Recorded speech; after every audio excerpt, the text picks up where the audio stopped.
자, 우리는 이 사순절 기간 동안 우리가 부활절을 맞이했죠. 그리고 그 전에 사순절을 같이 보냈었는데 사순절 기간 동안 계속해서 새벽마다 이 요한복음의 말씀을 같이 나누었습니다. 그리고 어제까지 나눈 요한복음의 말씀을 보면 우리 주님께서 결국에는 모든 사망 권세를 깨트리시고 부활하셨습니다. 그리고 이러한 예수님에 대한 이야기, 예수님께서 어떻게 사역하시고 어떤 일들을 하시고 십자가에 달리시고 부활하셨다는 그 모든 예수님의 이야기를 기록한 요한복음의 목적까지도 어저께 우리가 함께 나눈 본문 말씀에 같이 기록되어 있었습니다. 여러분, 어제 함께 나누었던 새벽 말씀 요한복음 20장 31절 한번 같이 보실래요? 요한복음 20장 31절 말씀 우리 같이 한번 봉독해 보겠습니다.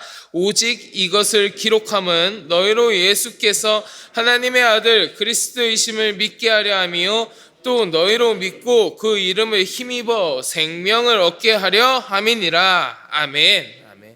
예수님께서 그리스도이심을, 우리 예수님이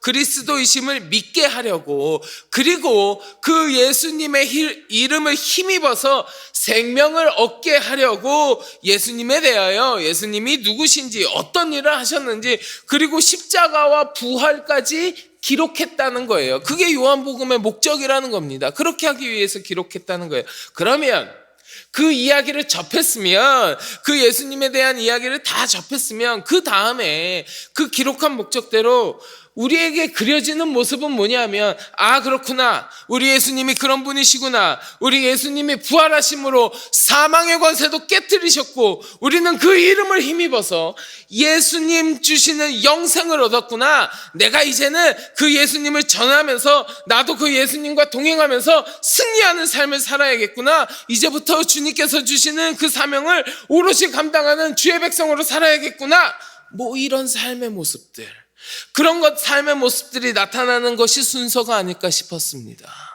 그래야 되지 않을까 싶었어요.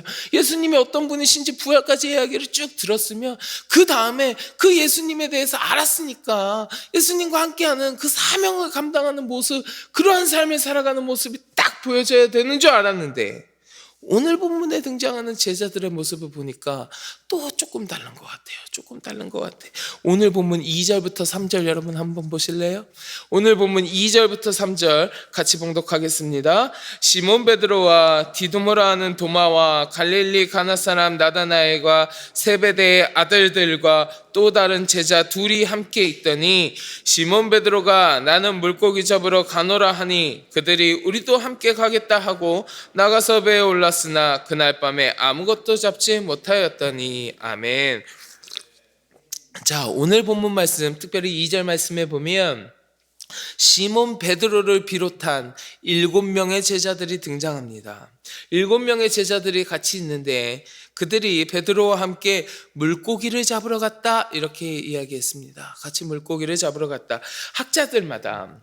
그 성경 학자들마다 이 제자들이 그 디베랴 호수로 물고기를 잡으러 가노라 이렇게 이야기하고 그렇게 행동한 이유에 대해서 뭐 여러 가지 견해를 이야기하고 있습니다. 여러 가지 견해가 있어요. 그러나 한 가지 분명한 건 뭐냐면 이들이 물고기를 잡으러 가노라 이야기할 때 이 물고기 잡는 거 그냥 낚시 즐기러 가는 거 아니라는 거예요.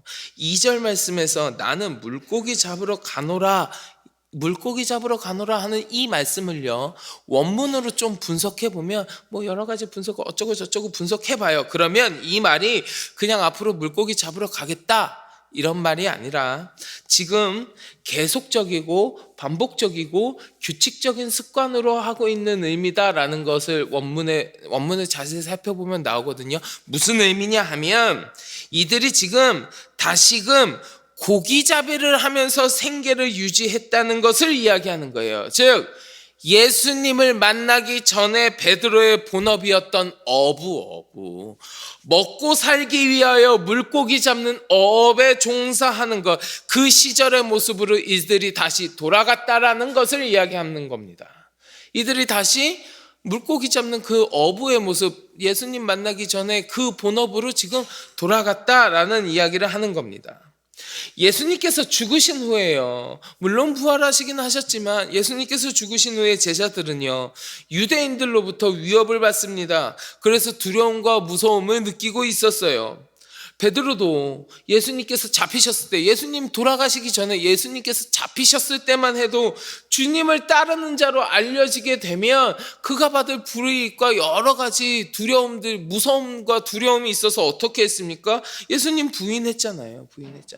어제 본문이었던 그 요한복음 20장 19절의 말씀에 보면 이런 표현이 있어요. 예수님이 돌아가신 후에 제자들의 모습 가운데 이런 모습이 나온다고요. 이날 곧 안식 후 첫날 저녁 때에 제자들이 유대인들을 두려워하여 모인 곳의 문들을 닫았더니 이렇게 써 있어요.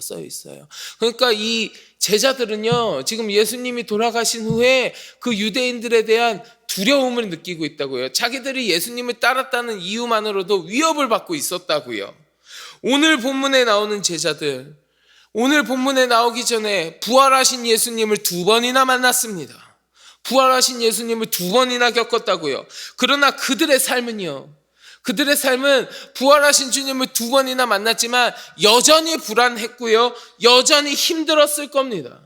여전히 그들 가운데는 유대인들로부터 위협당하는 위협이 남아 있었습니다. 그리고 예수님이 함께 계셨을 때는, 예수님과 함께 하고 있었을 때는 그들의 삶을 책임져주는 공급이라도 있었습니다. 누가복음 8장 3절에 보면요, 여러분, 이런 얘기가 있어요. 헤롯의 청지기 구사의 아내 요한나와 수산나와 다른 여러 여자가 함께하여 자기들의 소유로 그들을 섬기더라. 무슨 이야기입니까? 예수님이 같이 계실 때에는 자신들을 섬겨주던 사람들이 있었다는 거예요. 자신들의 삶을 그래도 생활할 수 있는 거를, 자신들의 생계를 책임져주고 섬겨주는 사람들이 있었다고요. 예수님과 함께 할 때는. 그런데 이제는 그것도 중단된 거예요. 그러니까 본인들의 생계도 걱정되는 겁니다. 예수님을 따랐다는 이유만으로, 예수님과 함께 했다는 이유만으로 유대인들로부터 위협도 당했죠. 그리고 자신들의 생계도 좀 어려워졌죠. 예수님을 따라 나설 때도요, 처음에 예수님의 제자가 되어 따라 나설 때도 자기가 가진 거 다 내비두고 따라갔잖아요. 자기가 갖고 있던 거 다 내려놓고 따라 나섰잖아요. 내 삶의 터전, 내 집, 거기를 그냥 3년 동안 그냥 놔둔 거예요. 그러니 지금 이 제자들의 상황은 예수님을 만나고, 심지어 부활하신 예수님을 2번이나 만났지만 그럼에도 불구하고 그들의 현실은 여전히 생계를 걱정해야 되는 막막한 현실에 부딪혀 있고, 나를 위협하는 유대인들이 여전히 존재하고 있단 말이죠.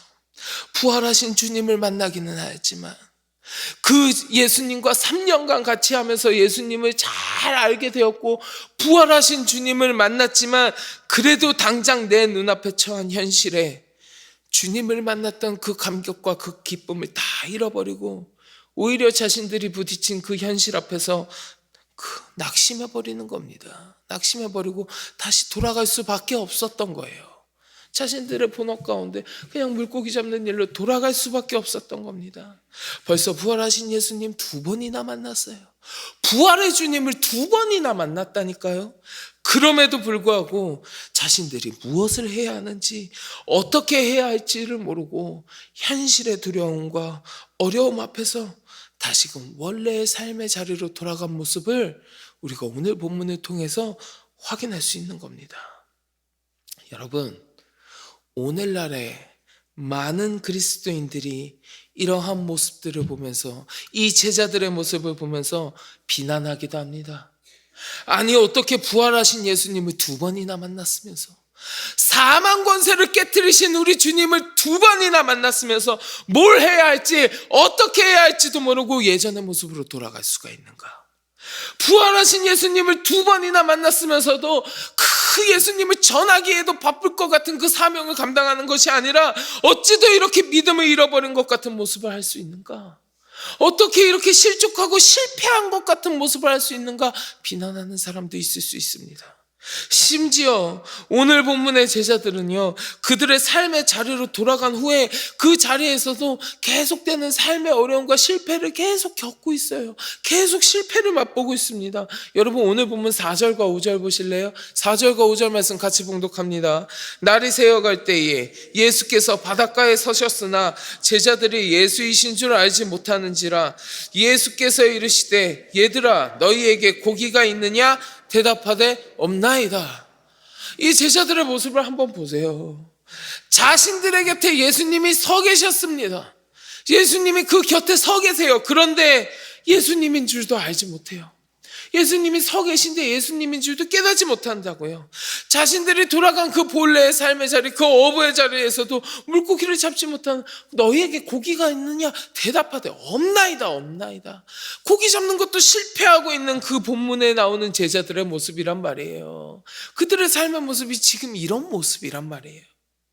그런데 여러분, 이러한 제자들의 모습이요, 오늘을 살아가는 우리들에게서도 예수 그리스도를 믿는다고 이야기하는 우리들 가운데 바로 며칠 전에, 바로 이틀 전에 예수님 부활하셨습니다, 우리 예수님 부활하셨습니다라고 이야기하던 우리들 가운데에서도 얼마든지 나타날 수 있습니다. 우리의 삶의 자리에서 당장 내 눈앞에 보이는 현실 속에서 낙심하거나 실패하여 넘어지기도 하고요, 그러다 보면 점점 믿음의 자리에서 멀어지는 나의 모습, 내가 도대체 어떤 사명의 자리를 감당하는지 모르겠는 그런 삶의 모습이 우리에게 얼마든지 있을 수 있습니다. 얼마든지 있을 수 있어요. 하지만 오늘 본문을 바라보면서 우리가 반드시 기억해야 하는 것이 있습니다. 반드시 기억해야 하는 것.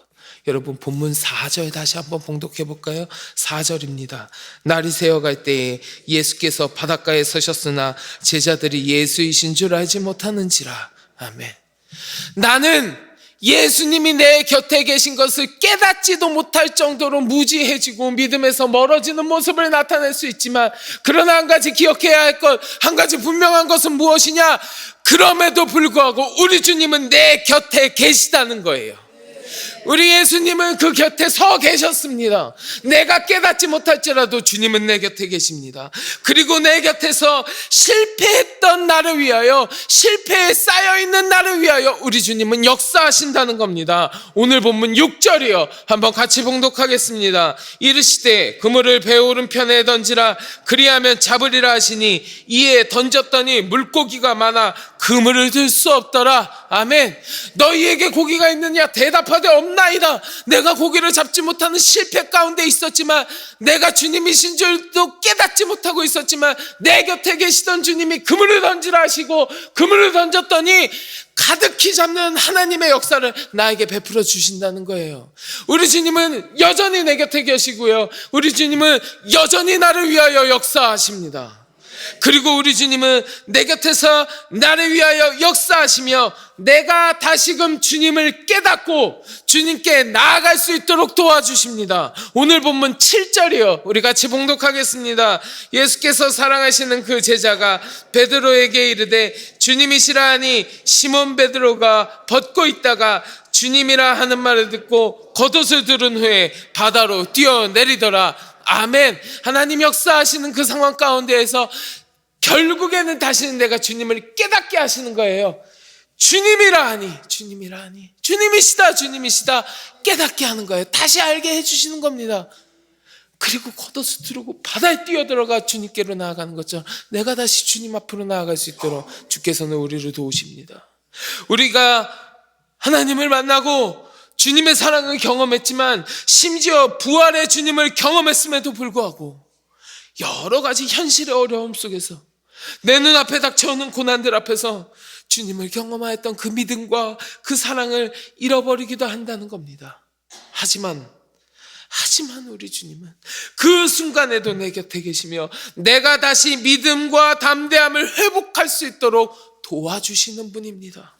오늘 본문에서 제자들이 물고기를 가득히 잡는 그 경험을 통하여 이전에 예수님께서 베푸셨던 여러 가지 기적들, 막 병자를 일으키고 오병이어 사건들을 경험하고 그랬던 그러한 사건들을 통하여 보여주셨던 예수님의 그 긍휼하심과 사랑을 이 제자들에게 다시금 생각나게 만들어 주시는 거예요. 그래서 자신들의 곁에 계시는 예수님을 주님이시구나 다시금 깨달을 수 있게 만들어주시고 주님께 나아갈 수 있도록 실패에 쌓여있던 그 제자들을 우리 예수님께서 다시 회복시키시는 거라고요.